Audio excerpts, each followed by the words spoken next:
very good morning and thank you for joining us again on that newspaper headlines review on Agate Radio and Television. My name is Fanan Kwan. I'm welcoming you to this edition of the program. And then joining me in the studio is our regular analyst, a seasoned journalist, TV Akase. Good morning, sir, and thank you for joining us again. Good morning, and thank you for having me again. All right, so many interesting issues to talk about locally, nationally, and of course internationally. We are not leaving out the world of sports. So all of these will be yours on the program if you stay tuned to Agate Radio 95.5 Star FM, and of course we are Agate Television, and on our social media handles Agate TV1, YouTube is Agate Television, streaming live on www.agateradiotv.com. And if you are on Radio Garden, you can also catch us there. So this morning we're starting with our newspaper, which is a bi-weekly tabloid, as I usually say, and it has stories from our front end here. So this is where we're starting. So with the banner headline, Agate News says, despite heavy security, gunmen still attack Benue communities. And then to other stories, group threatens to stop Benue Zamfara State Federation allocation in court as reps issues 1 week ultimatum for appearance. All right, we have chairman suspends commercial wheelbarrow pushing in Otukpo market. And to other stories, Senator Moro congratulates Tom Maku, others on PDP board appointment. We have a gunman abduct immigration officer in Benue. World Bank gives Nigeria's economy pass mark. Gwe West Council boss imposes curfew on Naka. So those are some of the stories there. And then lastly, army detained soldier for assaulting female vendor in Gwe West. All right, so we're talking about one of the stories there, which is despite heavy security, gunmen still attack Benue communities, kill 9. So Chief Akas is starting on that note. This has been one of the issues that has been troubling us in the state. In the last few days, of the fact is that we know some pockets of these things are still going on. We're still getting to hear reports from the hinterlands where these things happen a lot. But I don't know. From my assessment, I would say that seems to be, a reduction from what we have seen. Although there are pockets still going on. So from your end, what have you heard? Well, the thing is that insecurity is always there as far as Benue and the headers are concerned. When they have not attacked, it means perhaps they are planning to come again. But the report has captured it. Despite security presence, the killings are still going on. That is why we will continue to encourage our security agencies and call on the government of the state. We call on the state government because it is the governor that is the chief security officer of the state, and he controls security votes. So it is his job to mobilize security agencies, give them support with gadgets, with vehicles, patrol vehicles, to enable them, rise to the occasion, move to flash points, and tackle these terrorists and send them out of the state. So, the state government also needs the support of the federal government. But we have talked about it here many times, that is dependent on if the state in particular, the state in question, is interested in asking for support from the federal government, because when you do not say you have problems, the federal government cannot just come to help you. So yes, your assessment may be that in the past couple of weeks we have not had the sustained attacks. But you remember that these people they calculate anything they do. Yeah. Their agenda is to take over the land, and they have never hidden it. That is why they have displaced many communities in the state and occupied those communities. So even if they are not attacking at the moment, They are planning. And what do we do is to continue to be on alert. The security agencies must continue to be on alert. And one trend that I have observed in the past 1 year or so is that our people have stepped up intelligence, sending information. Yes, the information may be in the public domain, but because many of them do not have access to intelligence officers, to the security agencies directly. So when they notice suspicious movements in their communities, they come to social media and raise the alarm there. But in many instances, we find out that the government does not react or take such information seriously. And that's where the problem is. If people are saying, look, we have suspected that these guys are planning to attack again, and you wave that as a mere rumor, mere propaganda on social media, and the attacks usually happen. So how we expect that the state government will evolve a strategy of responding? That's why they have two major bureaus, two major offices of security. I know there is a security advisor on internal security, and there's another one on homeland. I don't know what that difference is, but so you have enough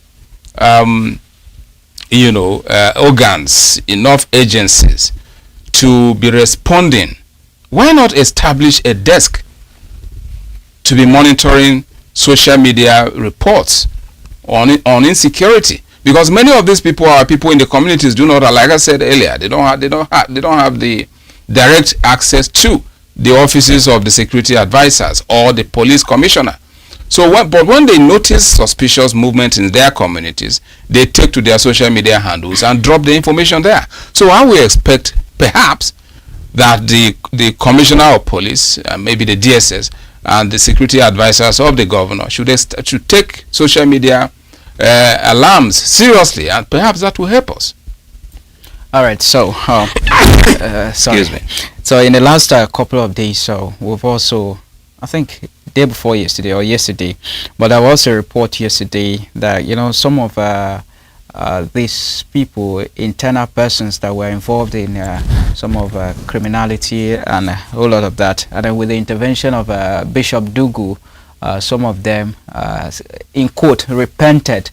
But we saw the military raid their homes yesterday, recovered some arms, and the report was flying all around. And some people were mixed feelings altogether, that these people repented, they should have been left alone, or stuff like that. Well, I wouldn't want to go into details of why the military attacked a hideout of one of the strong men in the Sankara axis. I only saw the reports on social media, so I have no idea what happened and so on. But from my outsider observation, we may be mixing things here. Our people are saying those who are attacking them are Fulani herdsmen, armed Fulani terrorist herdsmen. Now, if you are going after local militia, that's I'm not a security man. I'm not a military person. I don't have the intelligence that they have, so I cannot fault them or question why they did that. But I'm interested in, why are we not going after the armed herdsmen who have never hidden their identity, who have never hidden their target, who have never hidden their agenda to occupy, to take over? So, and they move with AK-47 and AK-49. And I expect our security agencies to also be seeing them. But little or nothing seems to be happening in that regard. That's where it becomes a bit hazy. It becomes confusing that these guys come, attack our people and kill them, displace many communities. A lot of people are living in the bushes now without any homes, without shelter over their heads. economic life of those communities has been destroyed. Now, no one seems to be talking about the herdsmen.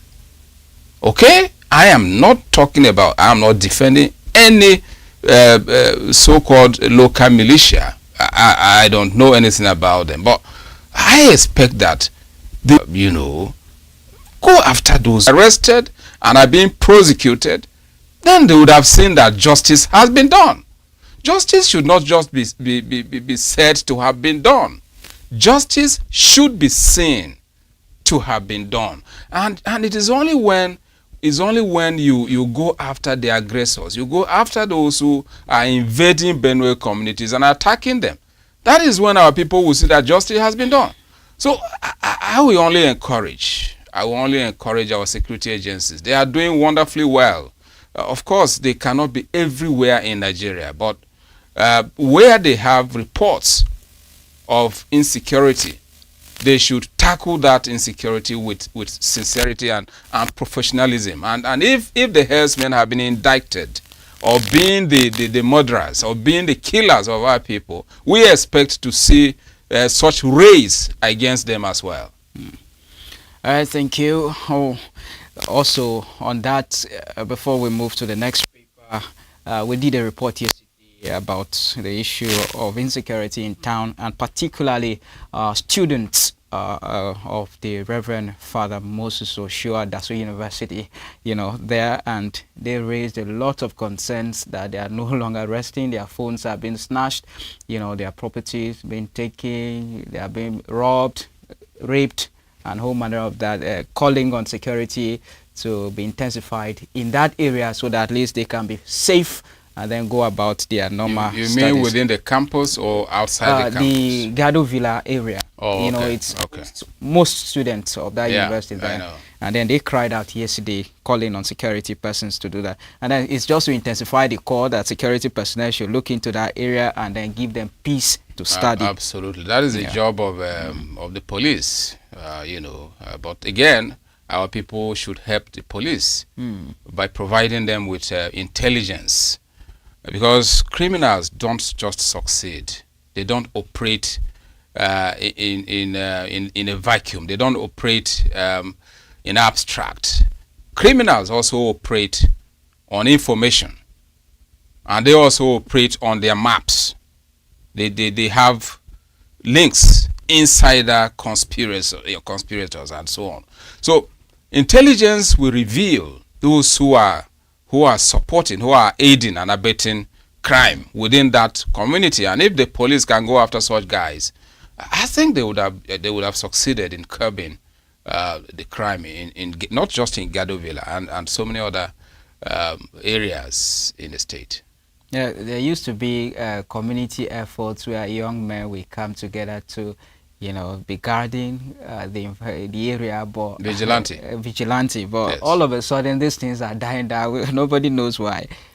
It goes back to the same thing I said, that sometimes the wrong people are arrested. I don't want to say much about this. We understand. But sometimes when a crime takes place, the criminals would have run away like an hour, and then security operatives arrive at the scene an hour later and begin to arrest everybody, anybody they see around. So, and in many cases, you go to the prison, you go to Nigerian correctional centers, you find many people there who are innocent of the crimes they were accused of, because perhaps many of them were arrested at such crime scenes because they happened to be there moments after the crime had taken place. Some just come as sympathizers. Maybe someone has been stabbed, and then sympathizers come around to see the person, and then security agencies arrive on the scene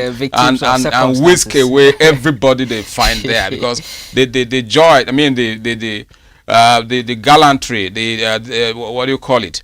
It should be reported in the media that many arrests have been made. We have arrested suspects, 200 suspects we have arrested.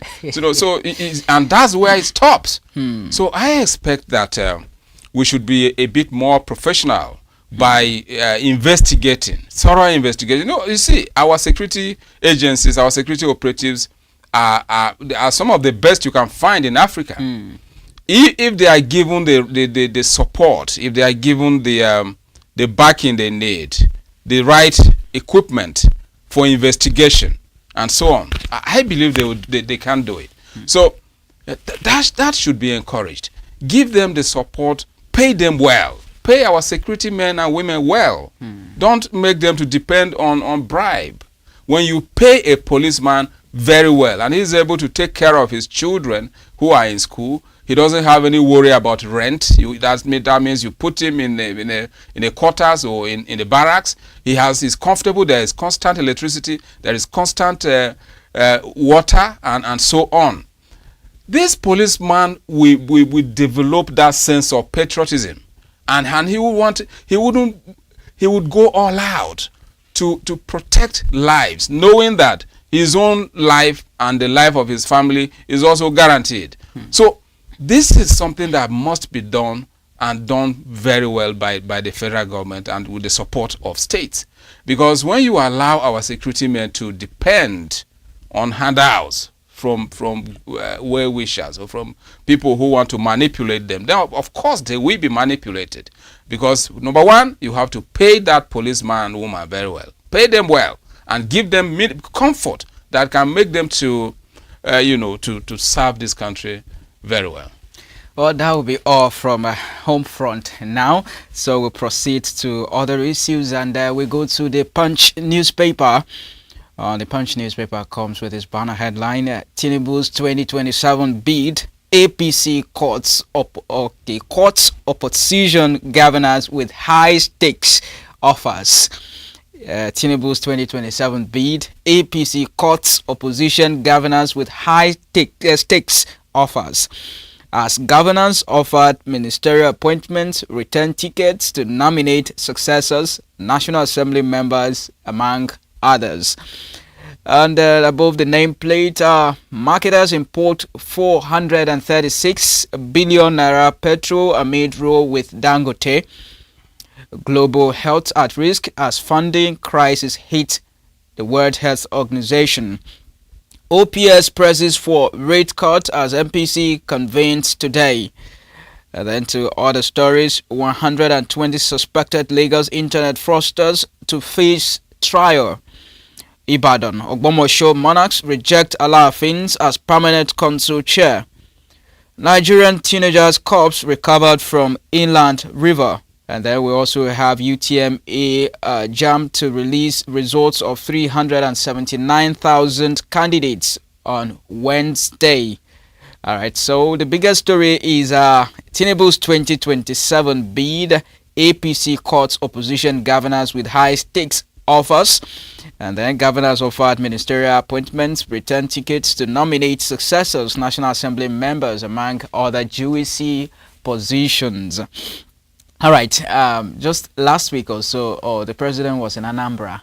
And then this story has been linked to that as part of the strategy for 2027, that opposition governors have been promised Jewish things, return to their seat number one, and then also ministerial positions for former governance. This is not just about sitting governors, it's also about opposition former governance, and then the strategy is on and on and on, according to this report. That's not according to me. All right, so let's have your assessment of the whole view, the 2027 saga, the coalitions, the rejection of coalitions, the strategies, the master plans, and everything. Well, it only enriches the argument, the school of thought, that we are headed for a one-party state, that Nigeria is drifting towards a one-party system. And it will be, I don't think it will be good and healthy for democracy if a country of nearly 300 million people drifts to a one-party system. How do you contain people of that number in a single-party state? It's not possible, because the clamor for positions will even overwhelm that political party. Mr. President has never told anyone that he has not even declared for a second term. Yeah. So, There is well, a saying but that action the speaks louder than signals voice. are there. So, but if truly what we're hearing is going on, it's quite unfortunate. But again, I will assess this to be better than coercion, better than intimidation, arm twisting. Like you ask people to either cross over to the APC or you threaten them with EFCC and ICPC. I think this one is better. Instead of harassing governors and former ministers and all of those people, that if they do not join you, then you whisk the EFCC to go after them. I think lobbying is better. So it is, for me, it shouldn't still be that you want. Why do you want everybody to cross over to the APC? To do what? Why you, if this is true, I'm basing this statement on, if what has been reported is true, then it is wrong.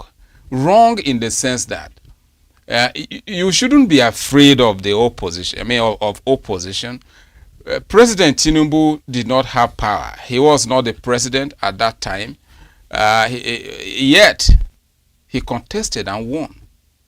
So why will he be afraid if that report is anything to go by? Why will the APC, who are in power now, they have everything. They have removed subsidy. There is so much money to the federal government, so much money to state governors, so much money to local government chairmen, even though they are not getting it from the governors.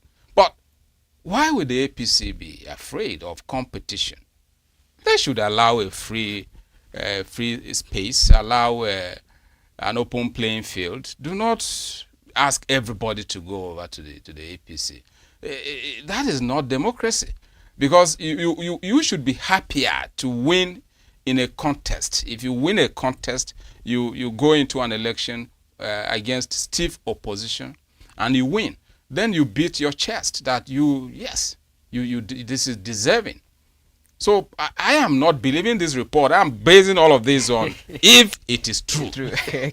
Because nobody has come out to say, no governor has come out to say, no former governor has come out to say they have offered me a ministerial position. They have offered me this. No governor has said they have offered me the opportunity. By the way, no one has denied. Mr. President has no control over other political parties. He cannot determine who becomes the candidate of PDP in Benue State, for instance, in 2027. He doesn't have such power. He doesn't have the power to determine that in Kogi, in other states that have different political parties as the ruling party. In those states, he can't determine that in Plateau. He can't determine that in Bauchi. So why will anyone be saying that you will promise PDP governors or other political party governors or other political parties that if you come over to APC, then you will have the opportunity to produce your successor. You will have the opportunity, if you are in the first term, you will have the opportunity of going for a second term. Where does the APC have such power? So then you want us to go to Atiku and Peter Obi now? Right. When you get to that story? After this break, okay, we'll look at some of the things. So we're going to take a break now, and then when we are back, we'll talk more on this strategy that they are accusing Mr. President of.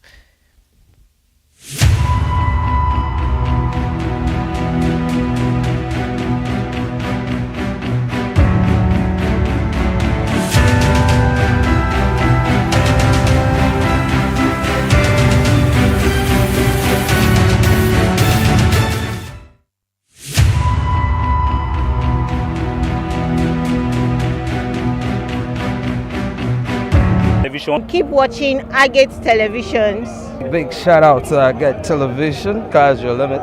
Keep watching Agate Television.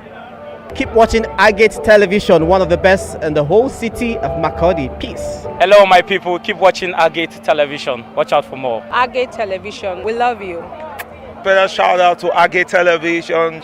Agate Television, you're the best. Shout out. Peace. Shout out to Agate Television. I love you. You're the best.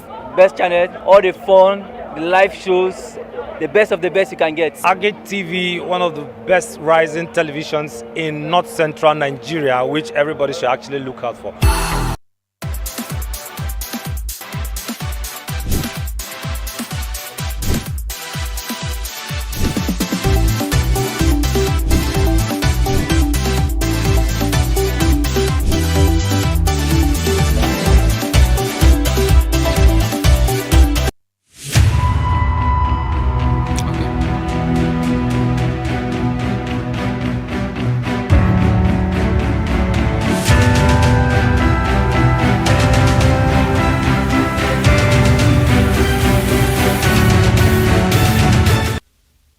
Welcome back. You're still watching Agate Television and listening to Agate Radio. The program is Newspaper Headlines Review.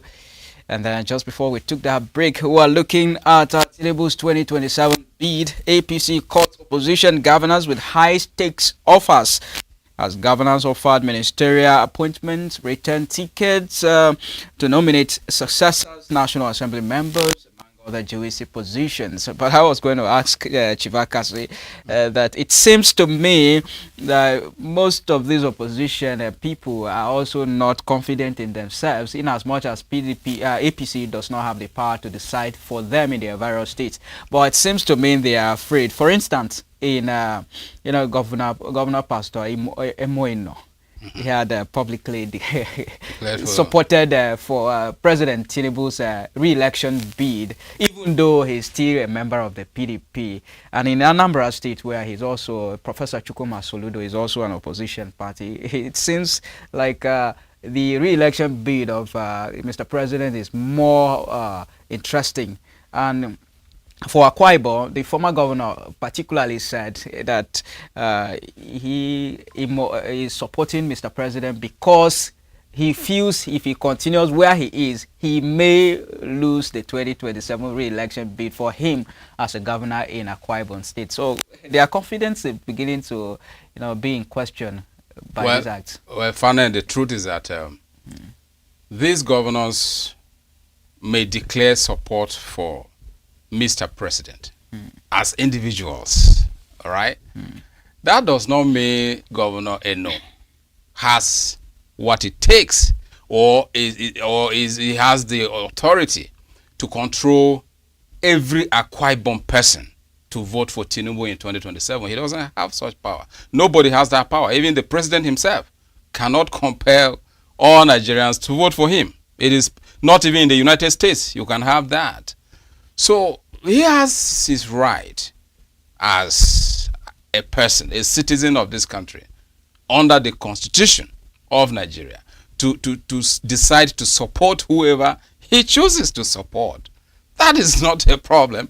But is his declaration tantamount to the declaration of Akwa Ibom people? No. Not even his political party, the PDP. The PDP in Akwa Ibom State may decide not to go with the governor in that declaration. That is the right of the people. That is the freedom of expression, the freedom of association as enshrined in the Constitution of this country. So I am taking nothing away from the right and freedoms of the Akwa Ibom State governor declaring support for Mr. President. Why not? He has the right to do that. So, but that, as I've said, that is one thing. When it comes to the election, the people have the right to choose who they want. Even the governor himself, the people may decide to vote him out in 2027. It's as simple as that. So it's a 50-50 thing. And but in politics is a very beautiful game. And when the stakes are high, you expect a lot of pronouncements. You expect a lot of horse trading, right? It is a give and take thing. And wherever the pendulum swings, that is where interest goes. So it is beautiful. I mean, people should have the freedom to make declarations and and pitch tent with whoever they want to pitch tent with.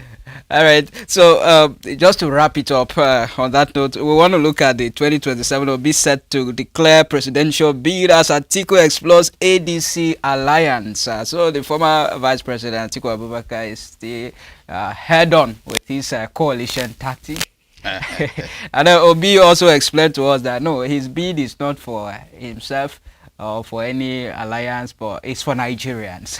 Yes, I love the statement of former governor of Anambra State, Peter Obi, when he's, this rumor about him being offered the vice presidential ticket to tag with Atiku Abubakar for whichever platform which they are yet to declare.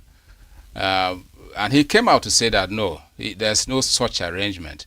He is contesting, he's running for presidency to fight poverty, to fight hardship, and to fight many other problems that are confronting this country. And I love that statement because I think he was being boxed to a corner. He was being put on the spot. And if he had kept quiet, that would have been taken as consent. So he coming out to say that it's very good. And but the Atiku Abubakar's camp also spoke. And they said coalition talks are ongoing, and when the talks are concluded, many people there are permutations. The Atiku camp may go to ADC or is it SDP or wherever, but they are yet to make such a pronouncement. Whether they are continuing in the PDP, I have no idea. But what they have said openly yet is that the talks are going on. The coalition talks are ongoing with stakeholders, and I think El-Rufai is there. But again, these are strange bedfellows I have talked about here for a number of times. Atiku and El-Rufai in the same camp? I'm wondering how that can work, because many people are saying that El-Rufai wants to be running mate of any southern candidate that the party that they will choose. Or he is already in SDP, that he wants to be the VP candidate for a southern candidate, presidential candidate. And if that is what El-Rufai is thinking, then it will run contrary to Atiku's ambition. Because Atiku Abubakar wants to be president of this country. And he is not giving up that ambition just yet. So if you and El-Rufai, you are in the same camp, they are negotiating, they are, the same table now. You, El-Rufai, you are said to be eyeing the VP slot. And Atiku wants the presidential ticket of the party that whether he remains in PDP or in the next party. So I see a clash of interest before 2027. And when that happens, you will see that coalition collapsing even before it takes off. It will crash. Because Atiku and El-Rufai are two key figures in the ongoing talks, all right? And I have just said, Atiku wants to be the top guy. El-Rufai is saying, give me the VP slot. That's what is reported.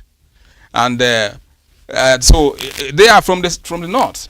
You cannot have the presidential, the coalition is crashing before the takeoff. All right. One common word that is used to describe politicians is astuteness, the ability to, calculate far ahead of time. Yes. When we are yet to be there. So whatever they are doing, we just hope that it ends in our favor with the masses. Let's hope so. That it ends in our favor.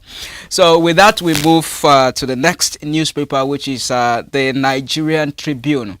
And it comes to this Edun Bagudu Tijani rekindles hope on Nigeria's economy.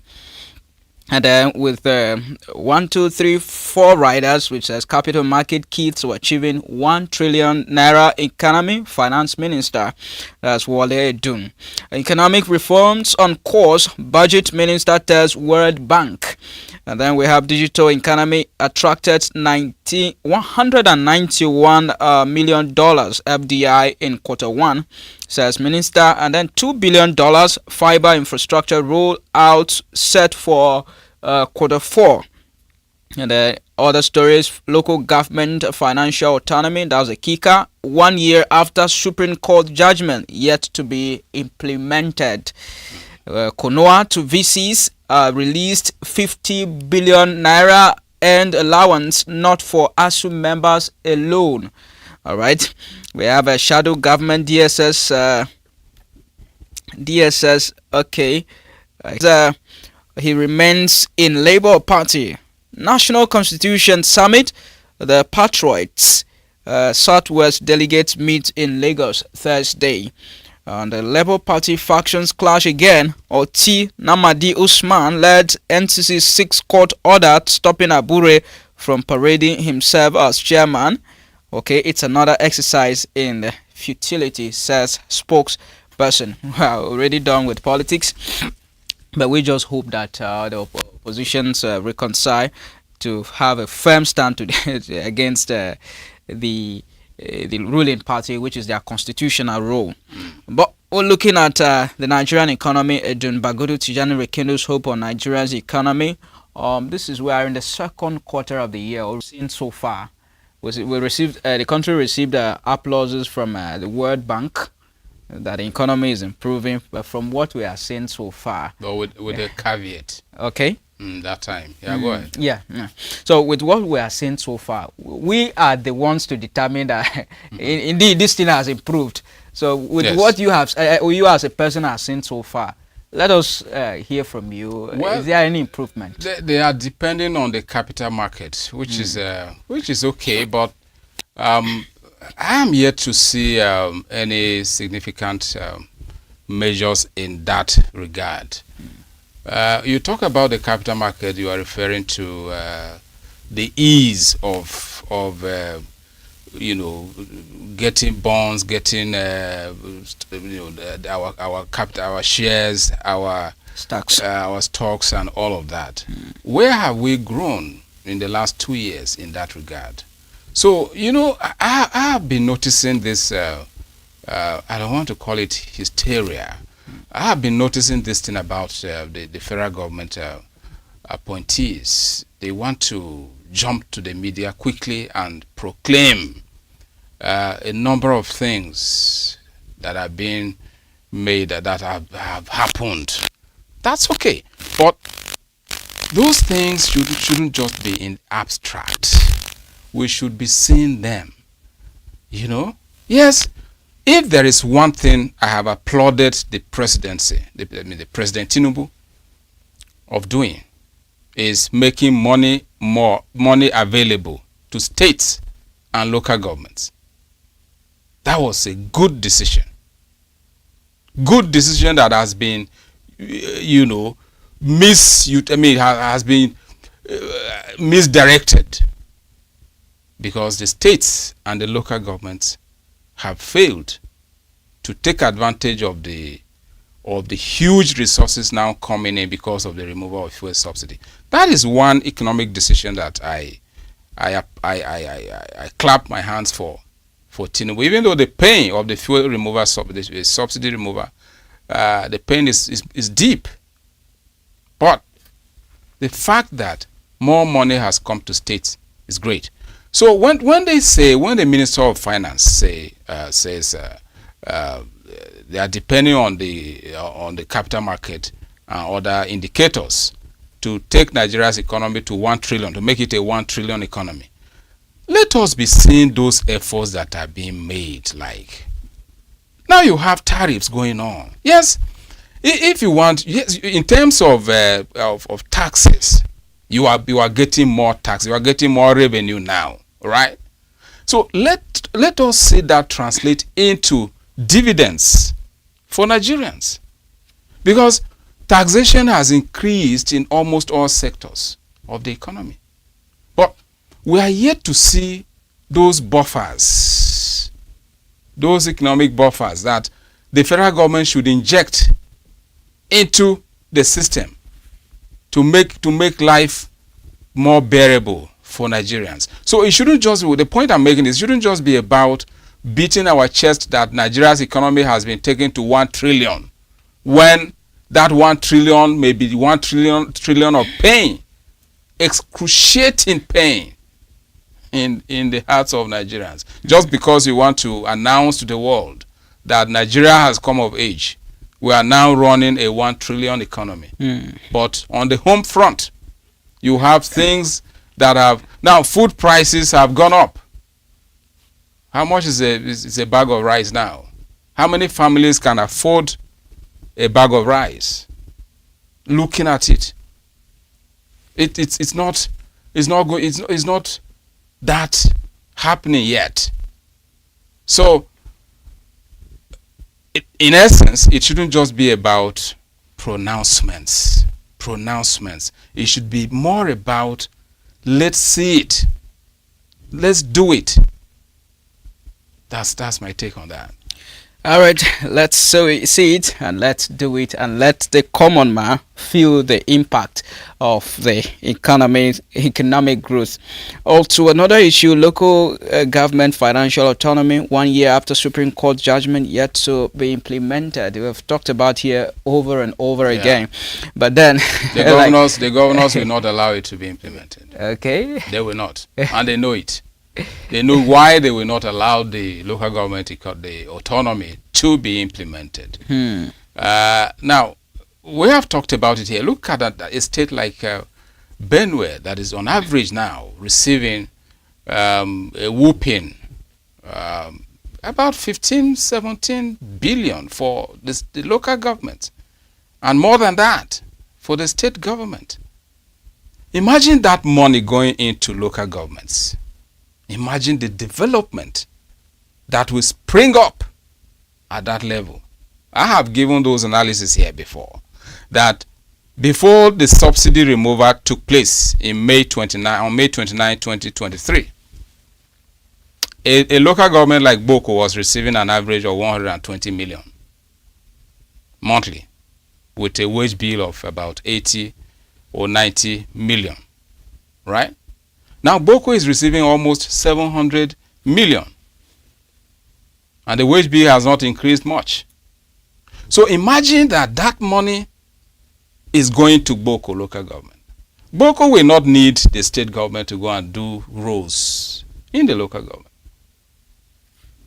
It will be, because the chairman there will be held accountable. He doesn't have immunity like a state governor. So if the money is going directly to the accounts of Boko, the streets of Boko should be tarred. Because if you take that money for 6 months, if you take 700 with a wage bill of approximately 100 million, you take 700 million monthly, like they're supposed to be taking now, then you have almost 500 plus, if not 600 plus, to develop the place. And if you get that in 6 months, you'll be in big cash, big money, to do a number of projects. So that is what we want to see. But it appears the governors of this country are not ready to release local governments from that bondage. And so we can only appeal that they should please have pity on the masses that they vowed to protect, they vowed to serve. If the masses are truly the people you came to serve, and the federal government has, patriotically said, okay, this money should go directly to the masses through their representatives at the local government, and you are sitting somewhere at the state level and sitting on this money and not allowing it to go to the local government. So how are you pro-masses? You are not pro-masses. You are not for the masses. It is that simple. Because if this money goes to my local government, for instance, I know that if the chairman there does not perform, then we, the people, can query him. We can take him to task that he has to perform. And if the money is stolen, we know that the local government chairman doesn't have immunity. We will invite EFCC to pick him up. So local government, the governors should please, in the interest of development, in the interest of the oaths of office that they took to serve this country, to serve Nigerians in their various states, release local government allocations to them as has been approved by the Supreme Court of this land. And you will see development spring up in the local governments. Okay, now to the Guardian newspaper. We'll just take a story there and then we'll wrap up with sports. Bandit headers invasions puts 40% of region's food production at risk. But the story I'm interested in that newspaper is that your mandatory voting proposal unconstitutional, Falana tells National Assembly. It is the Speaker of the National, the Speaker of the House of Representatives himself that sponsored this bill, and it's seeking for making it a criminal offense for not voting. That if you're found guilty of this offense, is either you are fined 100,000 naira or you are made to serve, I think it's a 6-month jail term. And then Falana is faulting this, that people have the right to boycott elections. And I support Falana wholeheartedly. I expected the Speaker and of course the entire National Assembly to make a law. They should start a legislation, start a bill that criminalizes rigging of elections in this country. Make rigging a punishable offense. Anyone who goes to the polling booth and tries to manipulate the results to favor him or his political party, and if that person is arrested and is found guilty by a competent court of jurisdiction, such a person should be jailed for so number of years. This is the only way we can get Nigerians to have interest in voting, because they will know that their votes are counting. But when you decide to go after the person who is frustrated over the decades by the electoral system of this country, instead of trying to punish those who are manipulating the system, you are going after the person who is harmless, who has decided to develop apathy because he has been frustrated over the years by the very system that you are in. You should be worried, you should be concerned more about enacting laws that will criminalize rigging, manipulating of results in this country. And those laws should start with INEC and the state independent electoral commissions.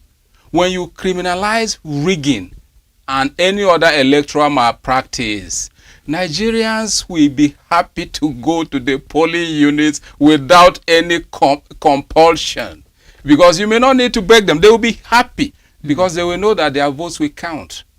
People are frustrated, people are angry, people are disappointed with the electoral system. That's why they are no longer going to the polling booths, So you do not need to criminalize the voters. Criminalize the offenders, those who are violating the electoral system. And I think that is the best way to do it. So that law should not stand. I expect patriotic Nigerians who are in the National Assembly to reject that bill and throw it out. So that will be all. But then before that, we want to look at the world of sport briefly. We're totally out of time. Club 200, Simon Yobo lead exclusive list of Nigerian by Centurions at one European team. But United, Arsenal, others eye Nkunku. So, Chief, what do you think this Nkunku will do for United? That's you mean Cunha, the guy who is coming from Wolves. He's a good striker, and we at Manchester United we are happy that he's coming. Our target really has been Victor Osimhen, Nigeria's, Africa's, and even the world best striker at the moment. Osimhen is the hottest striker in the world as we speak, and we in United were targeting him. We really wanted him to come play for us, but it's not too late. I mean, it's not yet over. that pursuit will continue when the transfer window opens at the end of the season. And we are hoping if we get Osimhen to join Matheus Cunha in the United forward line, then United will be unstoppable in the coming season. So it's a good one. It's a win-win for us, and we're happy that this is happening. All right, thank you very much. So that will be all for today's edition of the program. Chief, thank you very much for always honoring our invitation, and thank you for coming on this edition of the program. It is my pleasure. All right, my name is Fanen Kwanum, urging you to always stay tuned to Agate Radio 95.5, and this program is also recorded. The recorded version is on our social media handles. Agate TV 1 is on Facebook, and then Agate Television is on YouTube. Thank you very much for listening. Good morning.